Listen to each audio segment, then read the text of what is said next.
Today we're going to be doing a top 5 list for the Le Mans 700. The Le Mans 700 is one of the tracks that everyone uses to grind money, so it's a track you're going to end up running a lot.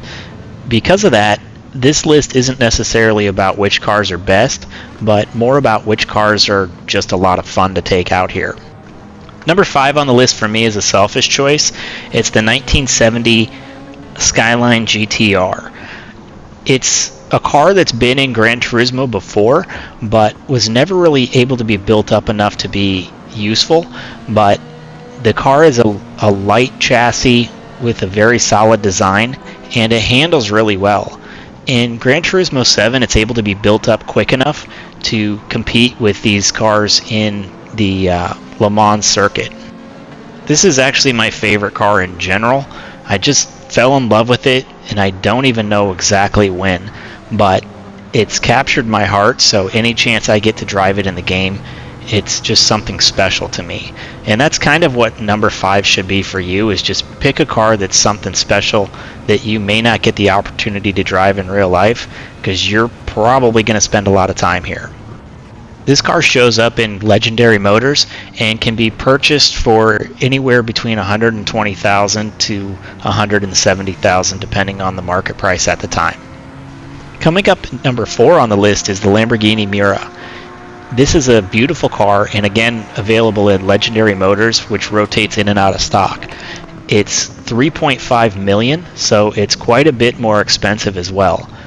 The beauty behind this car is it's a lot of fun to drive. It's a little bit of a handful and will bite you if you don't respect it. But it's also better than owning the car in real life, because you can push on it, have a good time, and these cars in real life have a tendency to burn to the ground due to the way the engine was placed and where it's getting fuel from.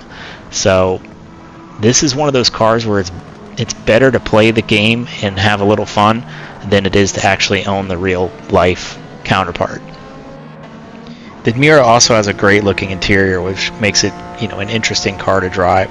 So not a bad place to be. Coming in at number 3 on the list is the Ferrari 330 P4 from 1967. This is by far the most beautiful car we have on the list and the most expensive. It's a $9.5 million car that's randomly available in Legendary Motors, and even though it was designed to beat the GT40 and did not do so successfully, the car just handles extremely well. It's really fun to drive. The car also has a beautiful interior. It's just a really nice place to be. Now, it's down here in third because of the price of the car. It's very expensive, so it's going to take a little while before you actually get into it, and it's just nice that it has a place that actually can be used with the price point. Between this and the GT40, I would take this car all day long just because of the way it handles, even though the GT40 will get you faster lap times. Coming in at number 2 on the list is the Honda Project 2 and 4. This car is a blast to drive, and part of the reason it's so high on the list is it's available in Brand Central, so that means you can go out and purchase it tonight. It is $1 million car, but if you have a VR headset, this is a must-own for the experience alone. This is a 1000cc prototype car using a Honda motorcycle engine. It'll do 200 miles an hour, but I can't imagine being brave enough to actually pilot this thing at those speeds. The car itself is extremely agile, and especially in the VR headset, it really gives you a lot of feedback in terms of what the car is doing and allows you plenty of time to correct. It will still get out of control like anything else, but you usually have a pretty good buffer zone before it gets too far out of line. It's forgiving on tires and fuel, being that it's as lightweight as it is. As I said earlier, none of these cars are necessary, but these are just fun to drive if you're grinding. You can pick up a Subaru Impreza or the early Evos for a lot less money, and they'll still compete just fine. Number 1 on the list is the Honda RA272. If you've driven this car, you know why. It's an amazing car, and even better on fuel than the Project 2 and 4. You can easily run this whole race without having to pit as long as the weather cooperates. This car was released with the VR update, and it makes sense because it is amazing to drive in VR. The one downside that I would caution you on, especially if you're early into getting used to VR, are the 3 screws in the windscreen kind of give you double vision as you're looking past them.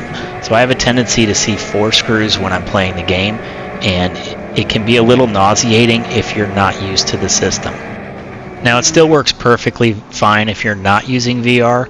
You just don't get quite the same feel for the car.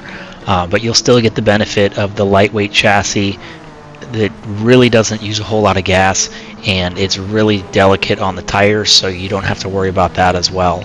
Again, if it does rain, it's a lightweight car, so it has a pretty good tendency to hydroplane, but it kind of warns you before it gets out of control with how light it is.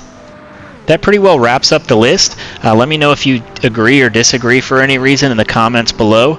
Especially the early 2 cars are mostly just based on opinion, but the 2 Hondas at the top are incredible to drive, and the Ferrari is pretty solid as well if you can afford it. But let me know if you have a different choice for number 1 especially. Either way, thank you so much, and have a great night.